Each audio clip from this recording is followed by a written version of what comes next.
Police వర్గం విశిష్టత. కార్తీక మాసం ప్రారంభ దినమైన శుక్లపాడ్యమి నుండి ప్రతిరోజు కార్తీక దీపారాధన చేసి కార్తీక మాసం ఆఖరి రోజు అనగా మార్గశిర శుక్ల పాడ్యమి ఘడియలలో చేయు దీపారాధనను పోలీస్ వర్గం దీపారాధన అని అంటారు. ఇందుకు సంబంధించిన ఇతిహాసం తెలుసుకుందాం. పూర్వం వారణాసి ప్రాంతంలోని విశాల నగరంలో రజకమ్మ అనే ఒక రజక అంటే చాకలి స్త్రీ ఉండేది. ఆమెకు 7 కుమారులు. వారందరికీ వివాహాలు కూడా అయ్యాయి. ఆఖరి కోడలు దైవభక్తి కలిగి పెద్దల పట్ల గౌరవంగా ఉండేది. ఇంటిలోని వారంతా పూజలు చేసేవారు. ఏకాగ్రత భక్తి ఉండేవి. ఆఖరు కోడలు పోలమ్మ ఎవరికి తన వల్ల ఏ విధమైన ఇబ్బంది రాకుండా పనులన్నీ తానే చేస్తూ వినయంగా ఉండేది. కార్తీక మాసం వచ్చిన నాటి నుండి అత్తాకోడళ్ళు అంతా నదీ స్నానానికి వెళ్ళేవారు. పోలమ్మకు మాత్రం పనులు అప్పజెప్పి ఇంటి వద్దే వదిలేసేవారు. పోలమ్మ ఇంటి దగ్గరే స్నానం చేసి పెరటిలోని పత్తిని తెచ్చి వత్తి చేసి వెన్నతో దీపారాధన చేసేది. భగవత్నామ పారాయణ చేసుకుంటూ ఉండేది. పోలమ్మకు ఆయుర్దాయం తీరింది. సునాయాస మరణం కలిగింది. విష్ణుదూతలు విమానంలో వచ్చి పోలమ్మను విమానంలో ఎక్కించుకుని స్వర్గానికి తీసుకువెళుతున్నారు. నదీ స్నానం చేస్తున్న వారంతా చూసి పోలీస్ స్వర్గానికి వెళుతున్నది, పోలీస్ స్వర్గానికి వెళుతున్నది అని కేకలు వేశారు. ఆ కేకలు విన్న అత్త అలాగే తోటి కోడళ్ళు తమ అజ్ఞానానికి విచారించారు. శరీరంతో విష్ణు సాయుధ్యం పొందడం పోలి చేసుకున్న సుకృత ఫలం అని ప్రశంసించారు. నాటి నుండి కార్తీక బహుళ అమావాస్య పోలీస్ వర్గానికి వెళ్ళిన రోజుగా ప్రశస్తమయ్యింది. కార్తీక ఔచిత్యం ఫలశ్రుతి. జనక మహారాజా సూత మహర్షి శౌనకాది మునులకు కార్తీక పురాణాన్ని వినిపించిన తదనంతరం కార్తీక మాస ఔచిత్యాన్ని మహోన్నతిని మరోసారి క్లుప్తంగా వివరించారు.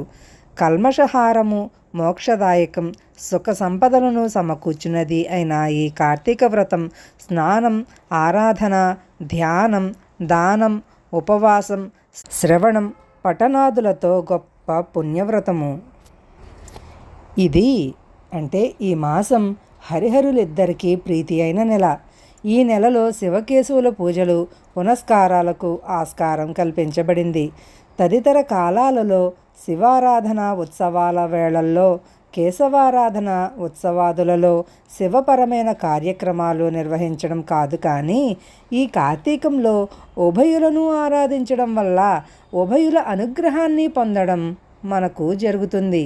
ఇందుకు వయోవృద్ధులు, స్త్రీ పురుషులు, పిన్నలు పెద్దలు ఎవరైనా సరే ఈ వ్రతదీక్షతో తరించగలరు. అన్ని ధర్మాలతో ఒప్పు నీతి నియమాలకు నిలయం ఈ కార్తీక మాసం. సర్వపాపహరణం, పురాకృత పాపాలను తుడిచిపెట్టే పవిత్ర మాసం. పూర్వజన్మ స్మృతిని కలిగించే అద్భుత మాసం. చేసే దాన ధర్మాలకు అనంత కోటి రెట్లు ఫలితాన్ని అనుగ్రహించే నెల. కార్తీక పురాణ పఠనం వల్ల కార్తీక మహాత్మ్య పరిజ్ఞానం అవగతమవుతుంది.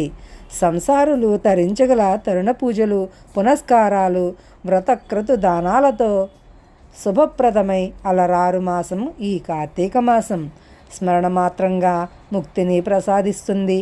వ్యయ ప్రయాసల పాలవకుండా సూక్ష్మాతి సూక్ష్మ రీతుల్లో మోక్ష సాధనాలైనటువంటి విధానాలతో సత్ఫలితాలను అమోఘంగా సమకూర్చు నెల ఇది. తెలిసి కానీ తెలియక కానీ పుణ్యవ్రత క్రతుచరణ భాగ్యం లభించిన వారికి ముక్తి ఆయాచితం.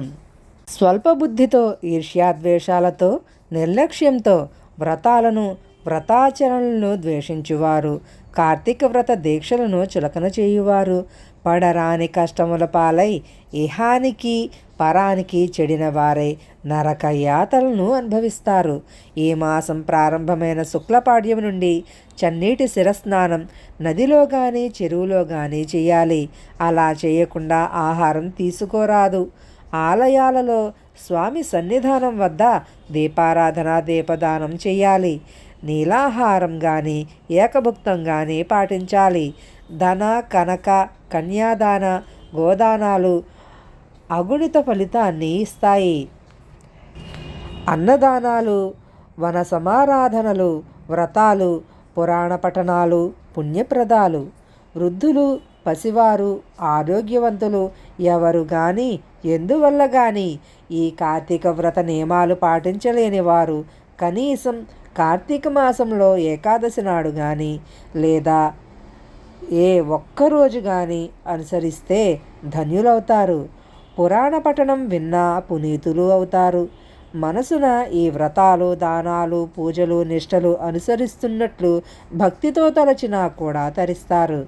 రాజా, ఈ కార్తీక మాసం సమస్త పుణ్యాలకు సాధనం, సర్వ పాపాలకు విరుగుడు, హరిహరుల ప్రీతికి దివ్య సాధనం. సర్వే జనా సుఖినో భవంతు, సమస్త సన్మంగళాని భవంతు. ఓం శాంతి శాంతి శాంతి.